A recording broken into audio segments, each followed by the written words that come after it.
Thanks, Riaz. Good morning. It is 7 o'clock on the dot. The investigation continues into the death of a woman killed by a passenger train in White Rock Sunday night. Officials are looking into whether she was wearing headphones at the time of the tragic accident. The 42-year-old woman, whose name is not being released, was out jogging with her husband when she was struck by an Amtrak train as she tried to cross the tracks. Besides looking into whether she was wearing earbuds, investigators are also looking into whether the train sounded its horn. There are restrictions on trains using their whistles in White Rock at night, but in any dangerous situation, a train operator will blow the horn. Fire crews are fighting a blaze in the Cultus Lake area. It's burning near Lindell Beach, and officials believe it was human-caused. The fire, less than 1 hectare in size, was only about 10% contained at last report. Crews are fighting the flames on the ground and from the air. Crews in Victoria worked through the night battling a fire at a popular pub in Esquimalt. Very few details have been released, but people on social media are saying the Tudor House appears to have been destroyed by flames. It's believed the fire started just after 2 o'clock this morning. There are no reports of any injuries, and Victoria Police have set up traffic detours in the area. Emotions were high in a Surrey court with a pair of high-profile cases, including a double murder. Thomas Robert Bruce Holden is the 4th person charged in the 2008 murders of Lisa Dudley and Guthrie McKay. They were shot several times in their home in Mission, which housed a marijuana grow-op. Holden blew kisses to his family in the courtroom, oblivious to Dudley and McKay's families, who were also there. We are still days away from knowing why Corey Monteith died, but the level of interest in the actor's death remains very strong. Thor Dykow joins us now from downtown Vancouver with the very latest. Thor.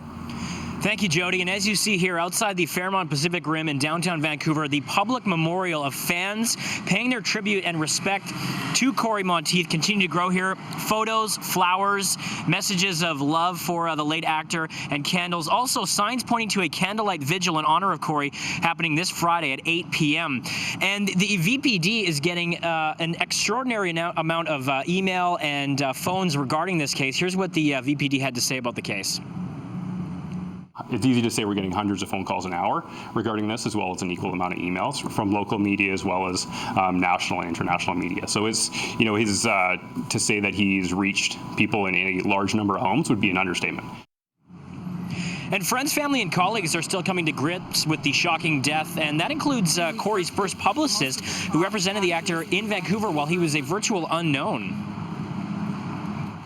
Seeing Corey so young and seeing him do so well so quickly, it was so very exciting.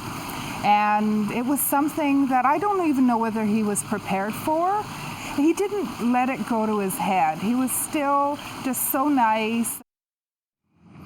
Jody, Corey's family is in town now, so we should expect the results in a couple of days. Reports are circulating that alcohol and some substances were found in his hotel room, but the police are not saying there's a connection to that and his death. And in a strange twist, Corey's last film role actually has him playing a drug addict, so it's just another sort of bizarre twist in this unfolding story. Our hearts go to his family up there in the city right now. Thank you very much, Thor Dykow, reporting live for us from the Fairmont Pacific Rim this morning.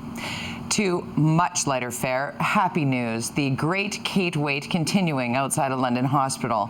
And excitement is building really all over the world. So why not here in Vancouver? Gregg Harper joins us live with more on the most anticipated birth imaginable.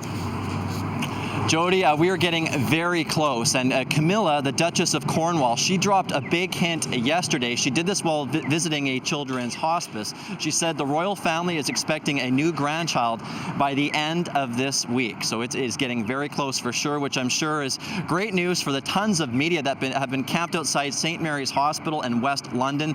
They've been there for a couple of weeks now, and while the cameras are rolling, they're doing their best to entertain themselves. They got a bit of a sweepstakes going on there.